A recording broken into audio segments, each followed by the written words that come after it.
The theory of evolution is a large set of ideas that integrates and explains a huge mass of observations from different disciplines, including embryology, paleontology, botany, biochemistry, anatomy, and geophysics. In everyday language, the word theory means hunch or even hypothesis, but in science, a theory is an idea that explains several phenomena at once. Thus, the theory of evolution is a bunch of ideas that explain many things that we as humans have observed for thousands of years.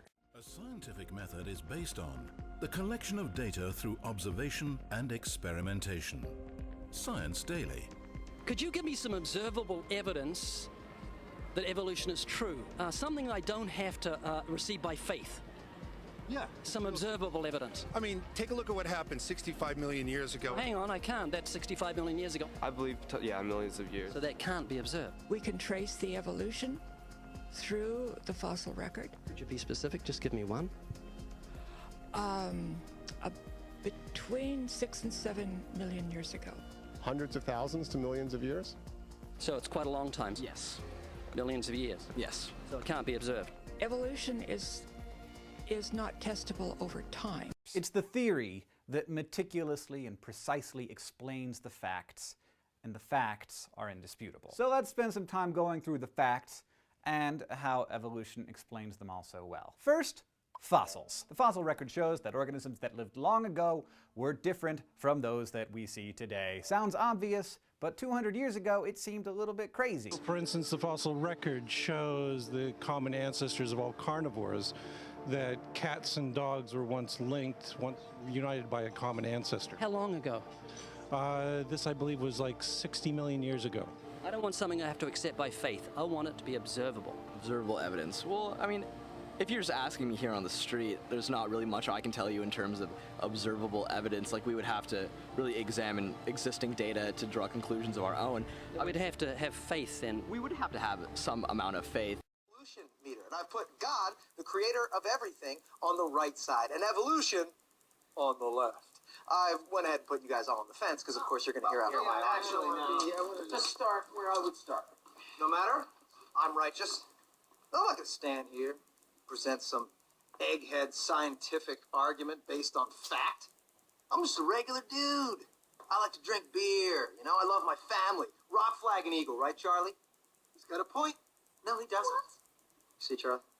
These liberals are trying to assassinate my character. And I can't change their mind. I won't change my mind, because I don't have to, because I'm an American. I won't change my mind on anything, regardless of the facts that are set out before me. I'm dug in, and I'll never change. Beck, look, you're wasting our time. You're not going to get us to not believe in evolution. And why is that? Because the smartest scientists in the entire world all agree that it's real. I'm glad you brought that up. Because, Mr. Reynolds, science is a liar sometimes. Oh, boy. This is Aristotle, thought to be the smartest man on the planet. He believed that the Earth was the center of the universe, and everybody believed him because he was so smart. Until another smartest guy came around, Galileo, and he disproved that theory, making Aristotle and everybody else on Earth look like a bitch. Of course, Galileo then thought comets were an optical illusion, and there's no way that the moon could cause the ocean's tides. Everybody believed that because he was so smart. He was also wrong, making him and everyone else on Earth look like a bitch again. And then, best of all, Sir Isaac Newton gets born and blows everybody's nips off with his big brains. Of course, he also thought he could turn metal into gold and died eating mercury, making him yet another stupid bitch. Are you seeing a pattern? No. Mr. Reynolds, these were all the smartest scientists on the planet. Only problem is, they kept being wrong. Sometimes. Oh, this is insane, you fool. I'm a fool because I have more faith in the saints that wrote the Bible? Yeah, because you just read the words of a bunch of guys that you never met, and you just take it on faith that everything they wrote was true. And what makes you think what your scientists are writing is any more truer than my saints? Because there are volumes of proven data, numbers, Figures! There are fossil records. Oh, fossil records. Ah! I didn't even think about fossil records. I guess I'll concede. Oh, wait, one more thing before I do, Mr. Reynolds. Have you seen these fossil records? Have I seen? Huh? Have you poured through the data yourself? The numbers? The figures? Well, no. No. Oh, interesting. So let me get this straight, Mr. Reynolds. You get your information from a book written by men you've never met. And you take their words as truth, based on a willingness to believe, a desire to accept, a leap of, dare I say it, faith? Come on. Look, I mean, I don't even know how I'm supposed to respond to that. Like, come on. That's a false equivalency. Just answer the question, Mr. Reynolds. Sure. Yeah. Okay. I rest my case. Oh, that got me. Yeah. Frank, you want me? Can you think of any observable evidence for Darwinian evolution, a change of kinds? I haven't seen it myself, but I believe what the textbooks tell me about it, so. You've got faith in the experts? I have faith in the experts, yeah. I guess similar to how religious people have faith that God actually exists, I have faith in the experts knowing what they're talking about. It has nothing to do with faith. Faith is something that I have to, unseen, I have to believe in. That's it, unseen. Look, Right. Do you believe evolution? Of course I do. Are you a believer in evolution? Yes, I am. When did you start to believe evolution? I started to believe evolution when I started to think out for myself. Is evolution a belief? Well, you know something? Evolution is a thought process. Is coming to terms and checking out all the alternatives, like taking a look at the religion, man-made religions. Let me ask you again, is evolution a belief? No, evolution is, well, yeah, in a word, yeah, I could say it could be a belief. A massive amount of observable evidence from many different fields such as genetics, chemistry, paleontology, and mathematics overwhelmingly suggests that just like all dogs share a common ancestor, all living things, me, you, pufferfish, banana trees, if you go back far enough, also share a common ancestor. We are literally related. We have thousands of examples. Can you give me one? I can give you thousands. Just one.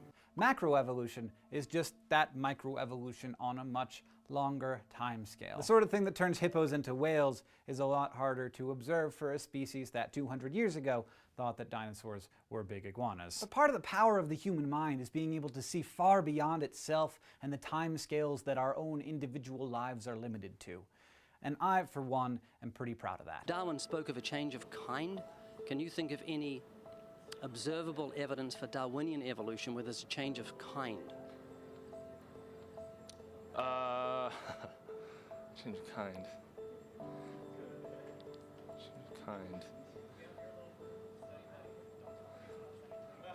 I'm gonna have to think about that one a little longer. You give me anything that I can see, observe, and test, which is a scientific method for Darwinian evolution, a change of kinds. Test and observe.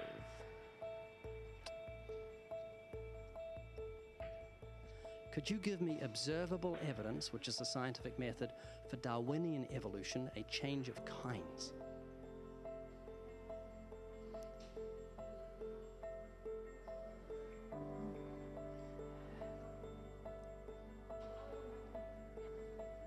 Okay, I gotta think about it. So you want the evidence of it?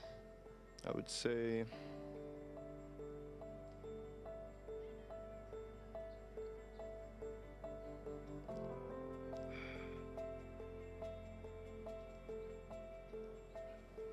I cannot, I think.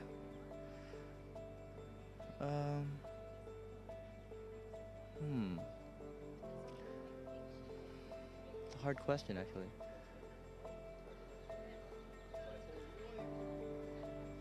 Mitochondrial DNA.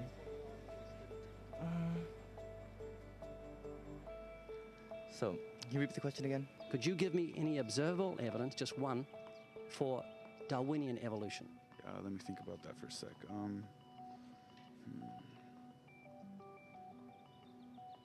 Observable evidence, something where we don't have to exercise faith. Something that can be observed, like the scientific process, observable. That's a good question. That one I'm not quite sure. So you can't think of any observable evidence for evolution? No. How do you know it's true?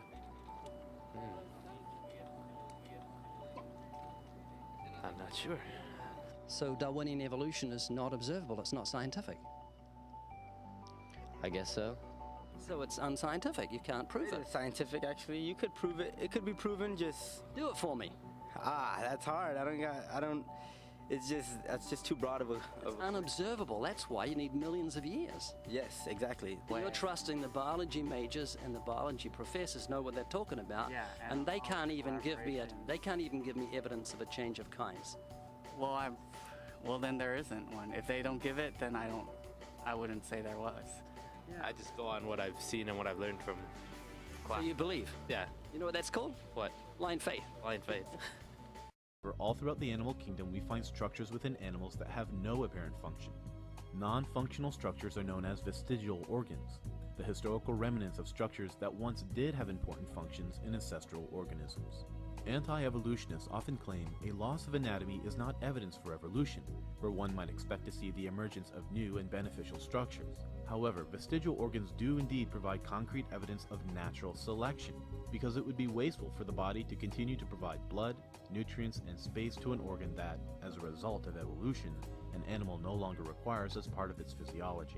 The human tailbone is said to be vestigial. That is, it's an evolutionary leftover proving that we're related to primates. However, it's not a tailbone, it's the coccyx vertebrae. The tailbone derived its name because some people believe it's a leftover part from human evolution, though the notion that the tailbone serves no purpose is wrong. The coccyx is an extremely important source of attachment for tendons, ligaments, and muscles. Evolutionists also claim that the appendix is vestigial, but it's not. The appendix is actually part of the human immune system. According to Scientific American, for years, the appendix was credited with very little physiological function. We now know, however, that the appendix serves an important role in the fetus and in young adults. Among adult humans, the appendix is now thought to be involved primarily in the immune functions.